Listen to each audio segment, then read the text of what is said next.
On the morning of May 8, 2026, a 46-foot sailboat named Soulmate quietly pulled away from Marsh Harbor in the Bahamas. There were no flashing lights, no dramatic police escort, just another boat easing out into open water beneath a pale Caribbean sky. But before it left the harbor, something happened that immediately caught attention.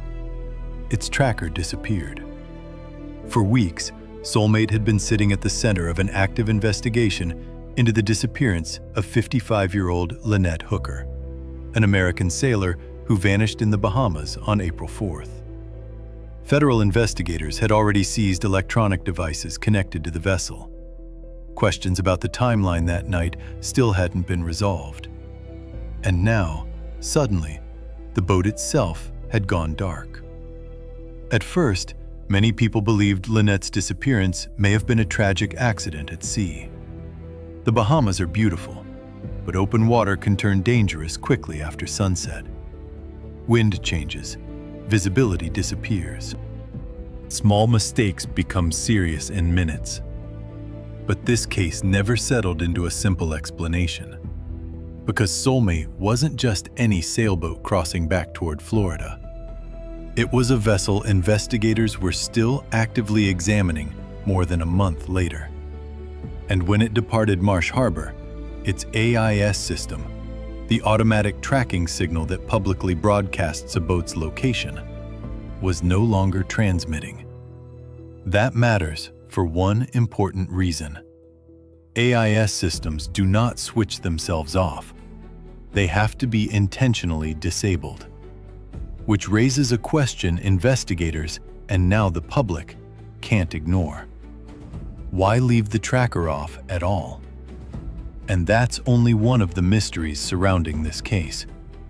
Because there are others that remain unanswered too. Why are federal authorities still so focused on this vessel weeks later? Why do parts of the timeline from April 4th still seem difficult to fully explain? And perhaps most haunting of all, why has the ocean returned nothing connected to Lynette Hooker? Do you think turning off the tracker was meaningful? Or could there still be a simple explanation?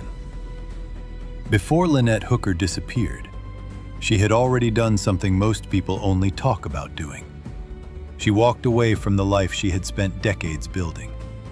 Friends and former co-workers described her as hard-working and dependable during her years at AT&T, where she built a long career and carefully saved for retirement. But somewhere along the way, the structure of ordinary life stopped feeling like enough. In interviews and social media posts shared before her disappearance, Lynette spoke openly about wanting freedom, movement, and a life that felt more intentional. So she made a dramatic change. She sold most of what she owned and moved aboard a sailboat called Soulmate. And for the next 4 years, that boat became her entire world. The version of Lynette people saw online during those years felt almost cinematic at times. Early mornings in quiet marinas, bright turquoise water under the hull, small island crossings beneath open sky. In photos and videos, dolphins surfaced beside the boat while sunsets stretched across the Bahamas in deep orange light. She documented storms, repairs, long passages, and the smaller moments too. Coffee on deck, calm anchorages, the strange rhythm of living where your home is always moving. It wasn't a vacation for her. It was the life she had chosen. Friends later recalled that Lynette seemed deeply committed to the sailing lifestyle, even when it became physically demanding or financially uncertain. Living aboard a boat full-time meant constant maintenance, tight quarters, unpredictable weather, and long stretches away from family on land. But according to people who knew her, she embraced it fully. And Soulmate itself was more than transportation. It was home. A floating home anchored between islands, marinas, and quiet coves across the Bahamas. the kind of place where routines become smaller and more intimate. Cooking in narrow spaces, watching weather forecasts constantly, measuring time by tides, fuel levels, and wind direction instead of calendars. By early April of 2026, Lynette was still documenting pieces of that life online. Easter weekend had brought heavy boating traffic into the Abacos. The water around Marsh Harbor filled with sailors, vacationers, and anchored vessels enjoying the holiday. On April 4th, Lynette spent part of the day around Tahiti Beach, one of the best-known gathering spots in the area. The atmosphere was relaxed and social.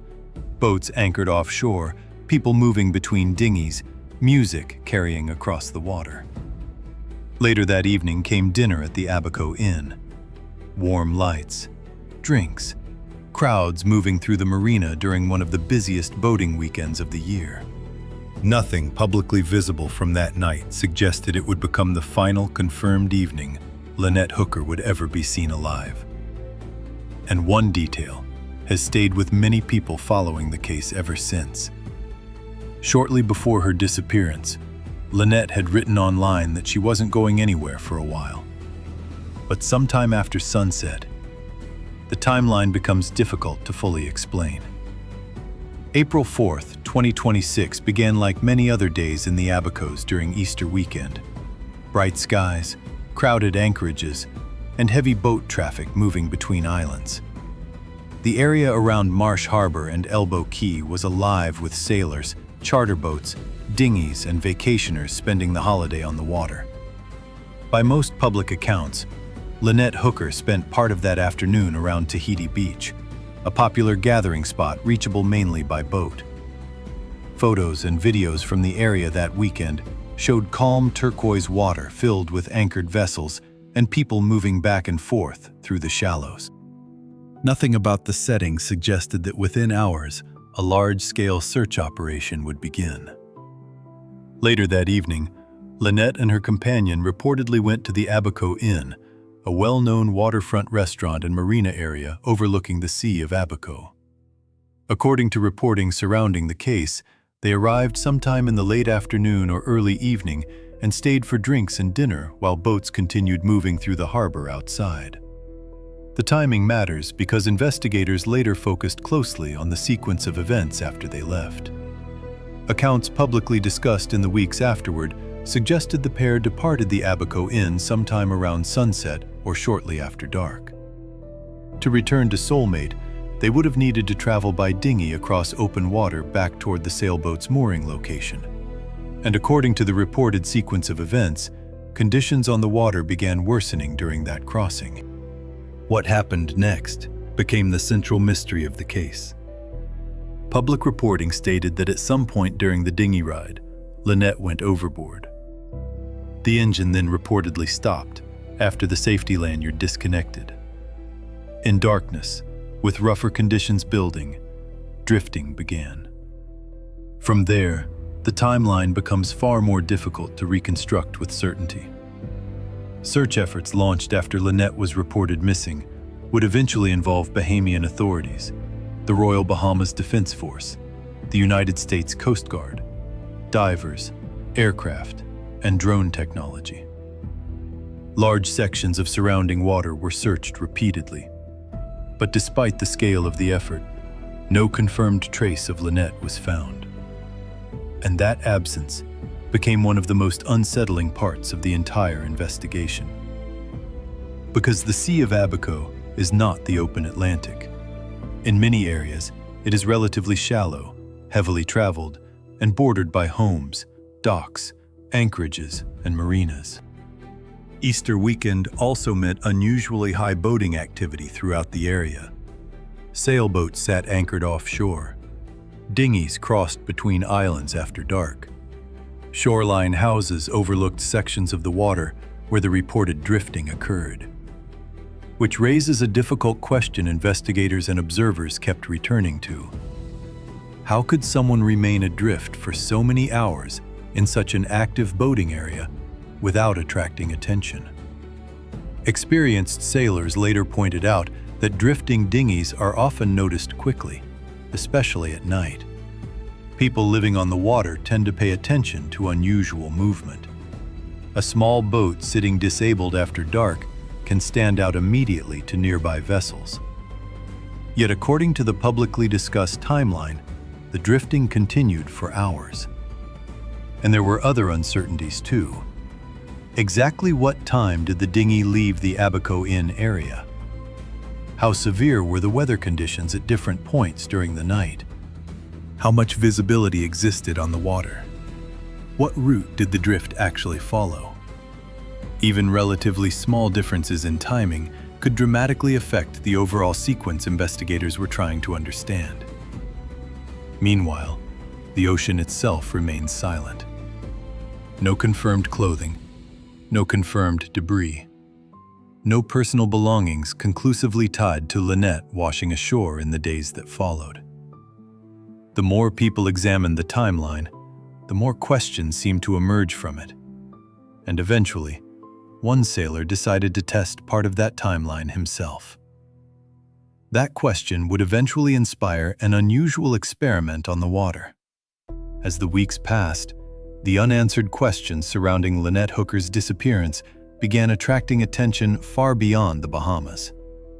Sailors, cruisers, and people familiar with life on the water started examining the publicly available details closely, especially the reported drift across the Sea of Abaco.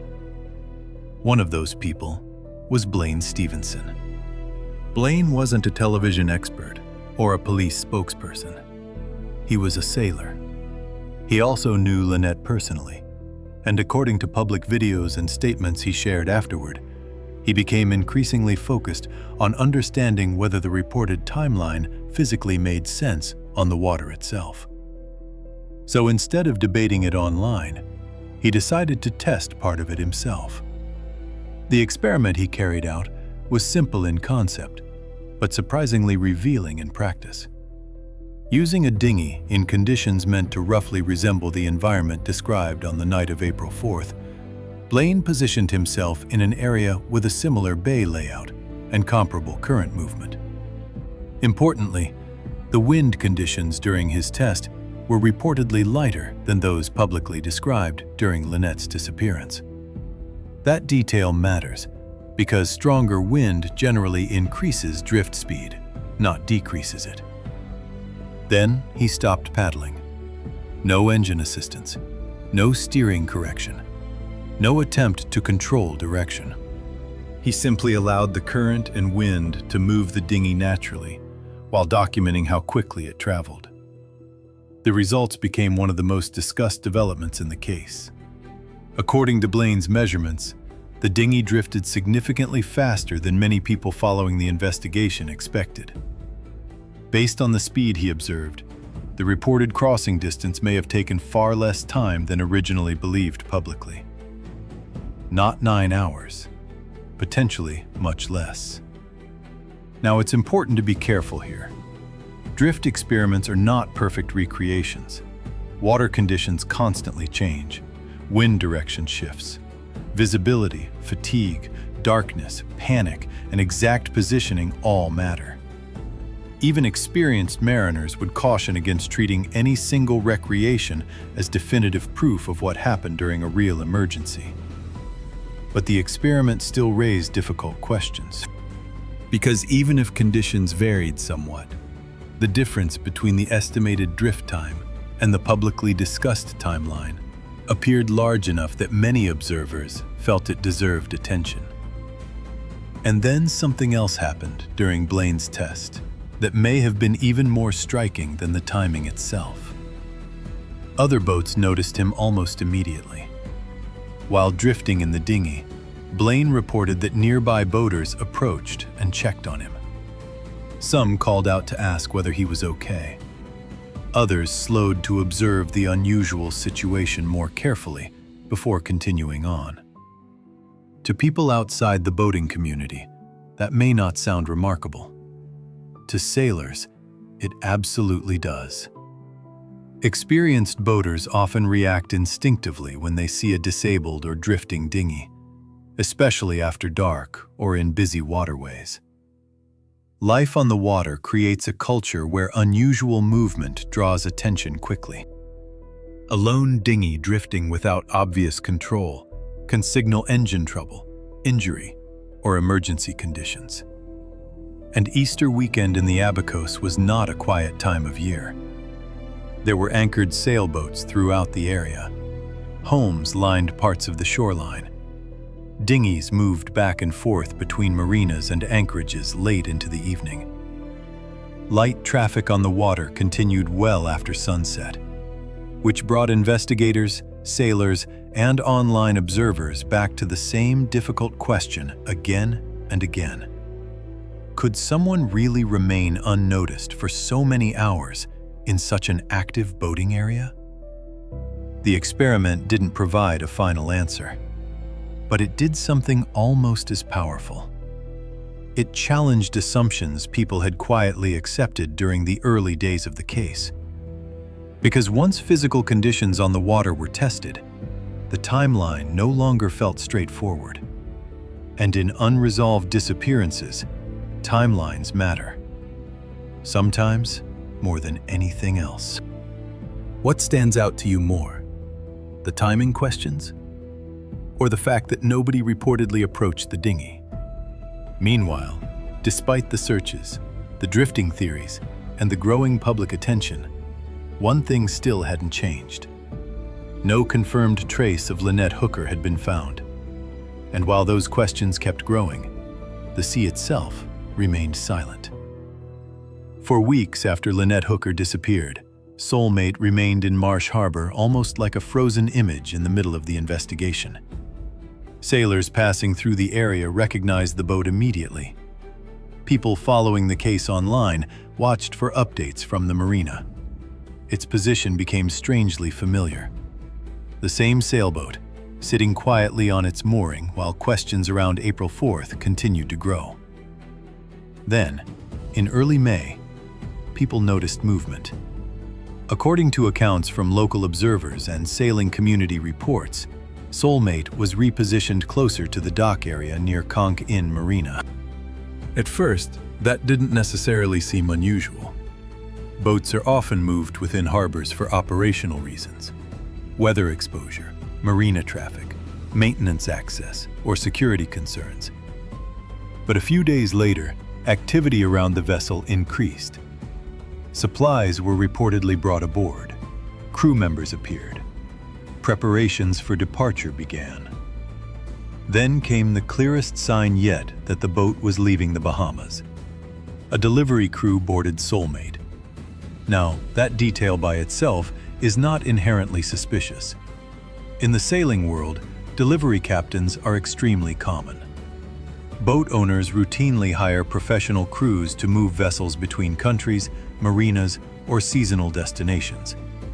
It happens every day throughout Florida and the Caribbean. Sometimes owners fly separately. Sometimes insurance companies require professional captains for certain passages. Sometimes boats simply need to be relocated quickly. On paper, there was nothing extraordinary about a delivery crew taking Soulmate toward the United States, until the tracker disappeared. Before leaving Marsh Harbor, the vessel's AIS system stopped transmitting publicly. And visually, that changes everything. Normally, AIS functions almost like a live map for boats. A vessel's name, speed, direction, and position appear publicly on marine tracking systems used by nearby ships, marinas, and ordinary observers online. Watching traffic move through the Bahamas or along the Florida coast becomes as simple as opening an app. But when AIS is disabled, the boat effectively vanishes from those maps. No visible route, no destination marker, no public position updates, just open water. For people already following Lynette's disappearance closely, the timing immediately stood out. Because Soulmate was no longer simply a private sailboat making a routine crossing. By that point, electronic devices connected to the vessel had reportedly already been seized as part of the investigation. Federal authorities remained involved. Public attention around the case had only intensified. And now, the boat itself had gone dark. Again, it's important to stay careful with conclusions here. AIS systems are not legally required in every circumstance for recreational vessels.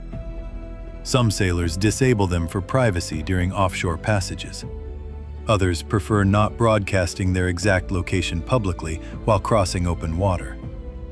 There are innocent explanations. But context matters too, because this wasn't just any crossing between islands and Florida. It involved a vessel already tied to an unresolved disappearance that investigators were still actively examining weeks later, which is why the moment became so emotionally charged online.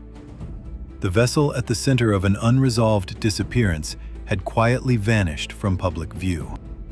And somewhere between the Bahamas and the Florida coastline, Soulmate was now moving across open water without a visible public trail behind it. The question was no longer just what happened on April 4th. Now people were asking something else too. Was turning off the tracker simply a routine privacy choice, or something investigators themselves would pay very close attention to? By this point, the Lynette Hooker case had become something more than a missing person investigation. It had turned into the kind of mystery that lingers because nothing fully settles into place. Not the timeline, not the physical evidence, not even the geography of the disappearance itself. And that lingering uncertainty is part of why federal involvement reportedly continued weeks after Lynette vanished. Authorities from both the Bahamas and the United States remained connected to the investigation as questions surrounding the events of April 4th continued to circulate publicly. Electronic devices had reportedly been seized earlier in the case. Search efforts had already covered large sections of surrounding water. Yet despite all of that activity, there was still no confirmed answer to the most basic question of all. Where was Lynette? No confirmed remains. No confirmed personal belongings recovered from the sea. No final verified location. And over time, that absence began pushing attention toward places beyond the water itself. One of those places was Snapper Point Marina. Before Hurricane Dorian devastated parts of the Bahamas in 2019, Snapper Point had been a functioning marina and resort area on Great Abaco Island. But after the storm, much of it was left damaged or abandoned. Buildings partially collapsed. Vegetation reclaimed sections of the property. Some structures remained standing only as weathered shells facing the shoreline. It was isolated enough that many casual visitors to the area wouldn't simply wander into it by accident. And because uncertainty around the case remained so strong, volunteers and independent searchers eventually began examining locations connected to the couple's known movements around the islands. That included Snapper Point. People searched there not because of confirmed evidence pointing to the location, but because unresolved disappearances often create expanding circles of uncertainty. Investigators, volunteers, and observers began looking carefully at any place that might hold overlooked information, especially when so little physical evidence has surfaced elsewhere. Video footage shared publicly from searches around the abandoned marina showed ruined walkways, damaged structures, overgrown terrain, and shoreline areas exposed to years of storm damage and salt air. The environment itself carried an eerie stillness, not because of anything proven there, but because abandoned places naturally feel heavier once they become connected to unanswered questions. And still, nothing definitively tied to Lynette was found. That silence continued to define the entire case, because in many disappearances at sea, the ocean eventually returns something. Clothing, debris, personal items drifting ashore. Even small fragments can help investigators reconstruct what happened. But in this case, weeks passed without any publicly confirmed recovery connected to Lynette Hooker. And psychologically, that absence became difficult for many people following the investigation to ignore. Some disappearances become difficult not because of one dramatic clue, but because too many small pieces refuse to fit together. The unanswered timing questions, the drifting uncertainty, the missing physical evidence, the silent tracker, the empty water. Individually, none of those things provide certainty, but together, they leave behind a feeling that the story remains unfinished. And somewhere offshore, beyond public tracking systems, Soulmate continued moving quietly through open water. Somewhere beyond the Florida coastline, a sailboat named Soulmate continued moving through dark water. No public tracker, no visible route, just another vessel crossing open ocean beneath the night sky. And yet, unlike thousands of other boats making the same passage, this one carried the weight of an unresolved disappearance behind it. Back in Michigan, Lynette Hooker's family was still waiting for answers. Investigators on both sides of the case were still working through timelines, searches, electronics, and unanswered details that never fully settled into place. Online, sailors and observers continued debating the same questions that had lingered since April 4th. Questions about time, questions about visibility, questions about what might have happened after sunset in the Sea of Abaco. But for all the theories and speculation surrounding the case, one reality remains unchanged. Lynette is still missing. And sometimes, that becomes the hardest part of cases like this. Not the headlines or the mystery itself, but the quiet reality that someone who built an entire life around freedom, movement, and open water simply never returned home. Before she disappeared, Lynette once wrote online that she wasn't going anywhere for a while. Pause. But she never came home.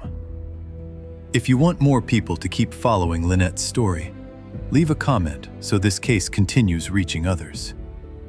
No answers, no certainty, just open water and a disappearance that still doesn't feel finished.